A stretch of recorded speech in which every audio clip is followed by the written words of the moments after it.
नमस्कार।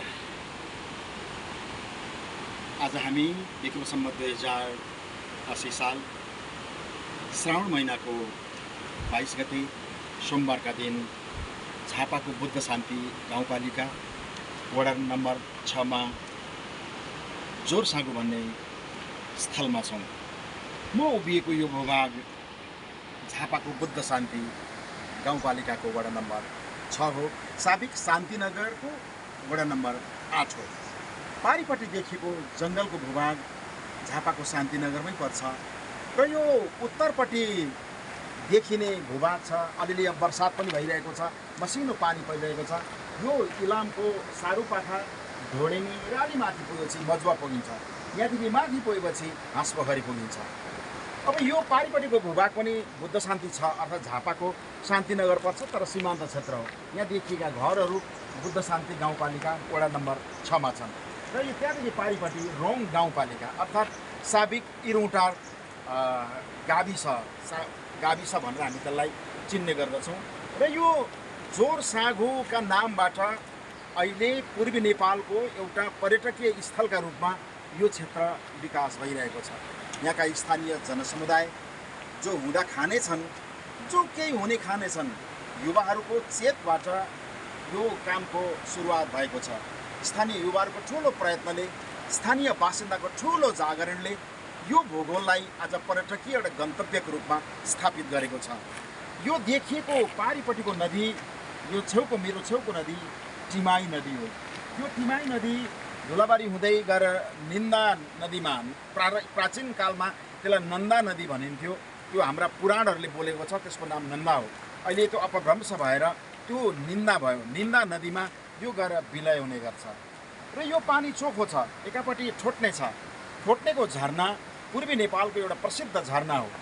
यो झरना यो नदीबाट माथिबाट बग्छ। यसपल्ट विक्रम सम्वत 2080 सालमा बर्सात नभएका कारणबाट यहाँ ठुलो पानी छैन, पानीको अभाव छ। यहाँ धेरै पैनीहरू यहाँबाट खनेर टारतिर अर्थात् मैदानी भागमा लगिएको छ र पानीका स्रोतहरू पनि सुकेका छन् र यो ठोट्ने नदी हो।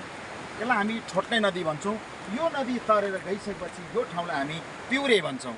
पिउरे भनेको लोपोन्मुख लाप्चा जातिको मूलतः बाहुल्य रहेको एउटा क्षेत्र हो। यहाँ लाप्चा जातिको सभ्यता छ, लाप्चा जातिको संस्कृति छ, लाप्चा जातिको आफ्नो भाषा छ, आफ्नो लिपि छ। त्यसदेखि उपरान्त मगरहरू छन्, थोरै घर लिम्बूको घर पनि छ, तामाङहरूको घर पनि छ, सुनवारहरूको घर पनि छ, छेत्रीको घर पनि छ र विभिन्न जाति र समुदायको एउटा सङ्गम स्थलको रूपमा यो नदी जस्तै एउटा सङ्गम स्थल हो। जाति, भाषी र समुदायका निमित्त यो क्षेत्र यो जोरसाँगो नामले परिचित छ। यहाँ दुईवटा साँगोहरू छन्, दुईवटा पुलहरू छन्। फलामका पुलहरू बनाउन सकिएन होला, सिमेन्टेड पुलहरू कन्क्रिटको बनाउन सकिएन होला, तर झोलुङ्गे पुलबाट यहाँ आवत जावत गरिन्छ। पारिपट्टिका मानिसहरू प्राचीन कालदेखि नै श्रम बेच्न भनेर झापाको शान्तिनगरमा आउने एउटा प्रचलन थियो। त्यहाँका बासिन्दाहरूको अनिकाल लाग्थ्यो, समस्या थियो। समस्याग्रस्त मानिसहरूले यो पारिपट्टिका मानिसहरूलाई गुल्जार गरेका हुन्।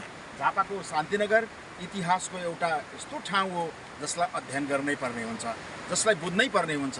यो ठाउँको इतिहासको सुरुवात गर्दाखेरि त्यसको हामी उचित स्थानमा पुग्न नसकौँला, तर धेरै वीर वीरङ्गनाले बास गरेको एउटा यो भूगोल हो।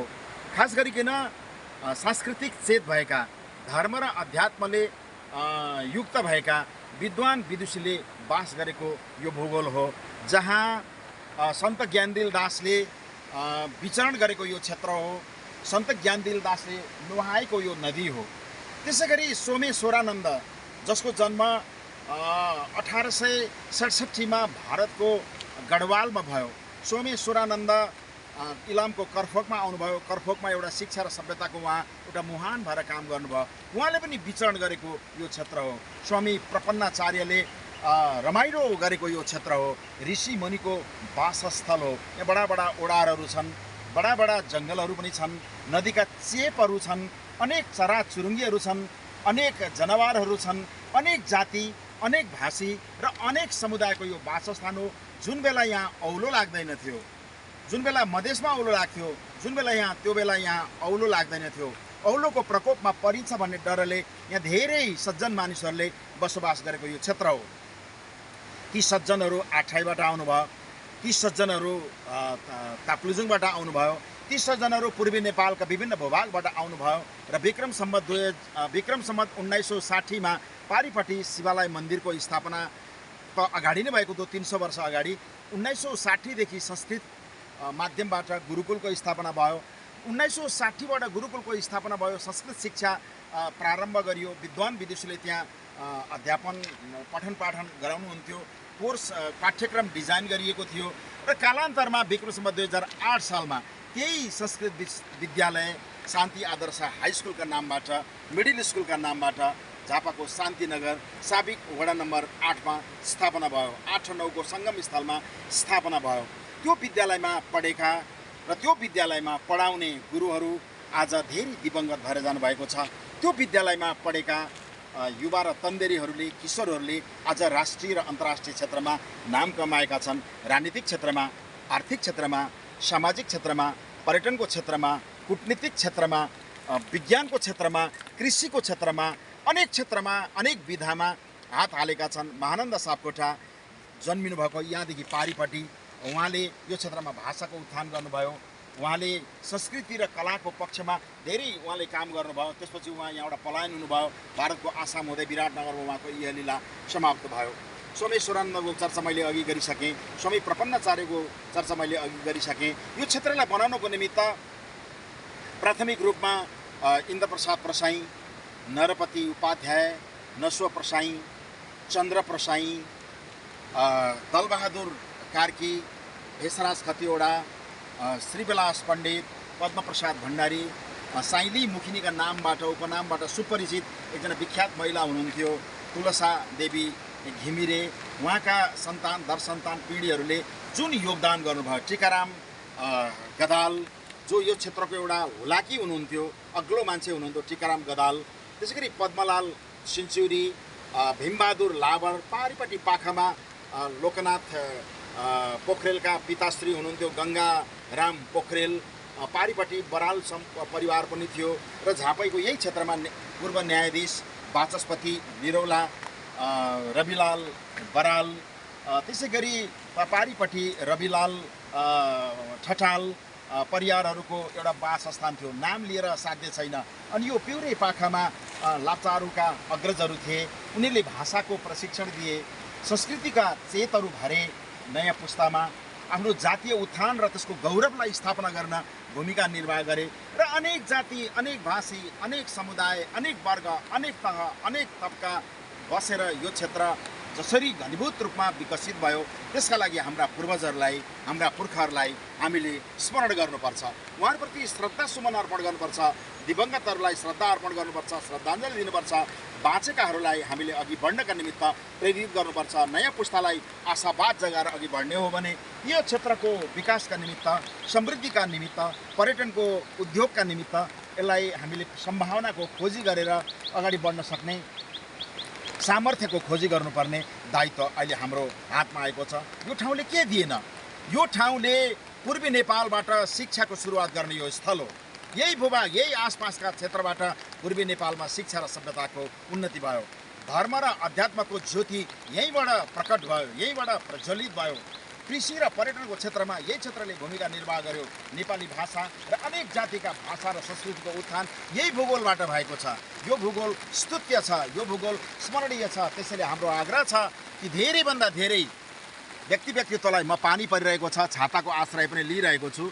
क्यामेरामा मनोज सिटोलाले साथ दिनुभएको छ, उहाँ धुलाबारी निवासी हुनुहुन्छ।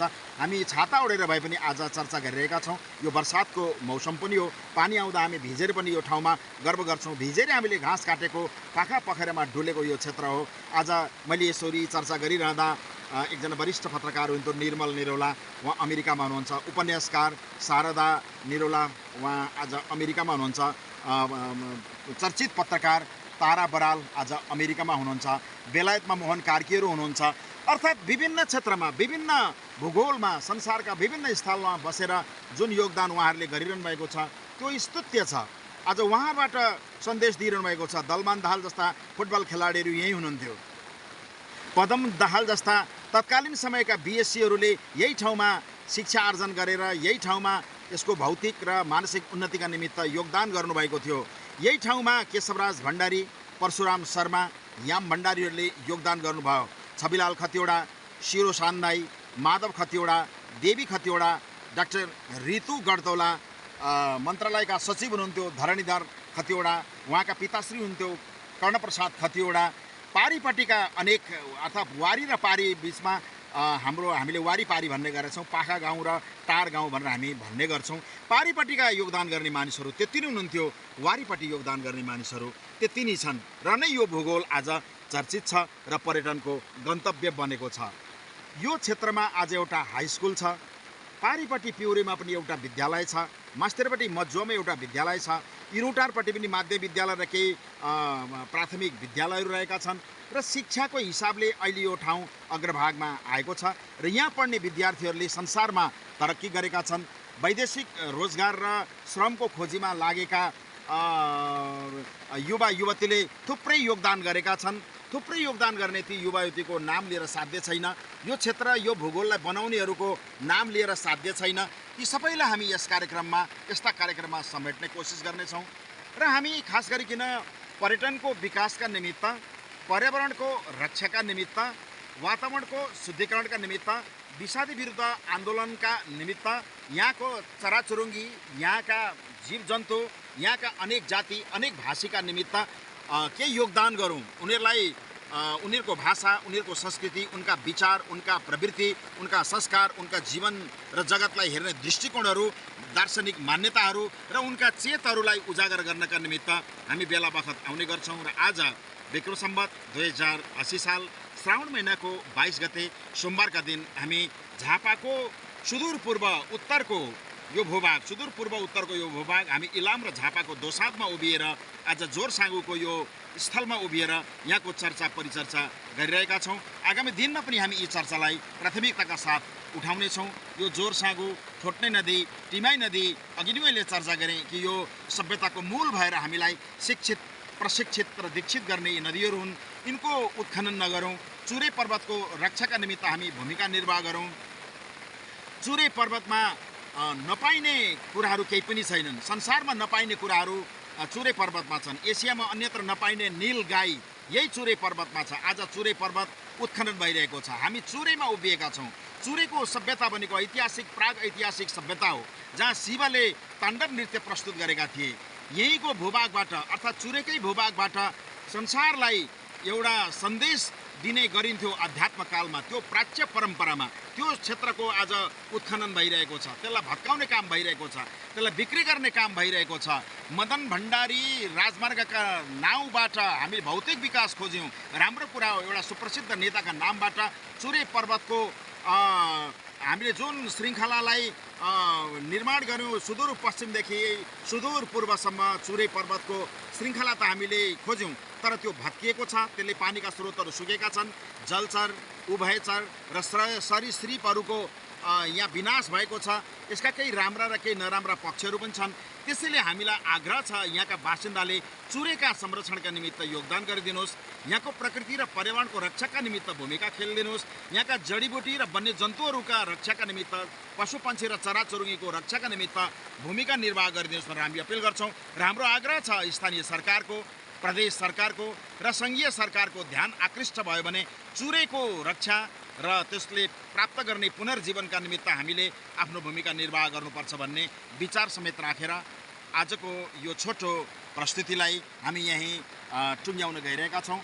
यो म फेरि पनि भन्छु, क्यामेरामा साथ दिनुभएको छ मनोज सिटौलाले र यहाँका बासिन्दाहरूले यो क्षेत्रलाई जसरी समृद्ध बनाउनु भएको छ, त्यो समृद्धिलाई बेला बखत क्यामेरामा कैद गरेर संसारभरि यो पृथ्वी र आकाश रहुन्जेल, चन्द्र र सूर्य रहुन्जेल हामी यसको चर्चा परिचर्चा गरिरहन पाऊँ भन्ने विचारका साथ यहाँहरू सबैबाट हामी आज्ञा चाहन्छौँ। नमस्कार।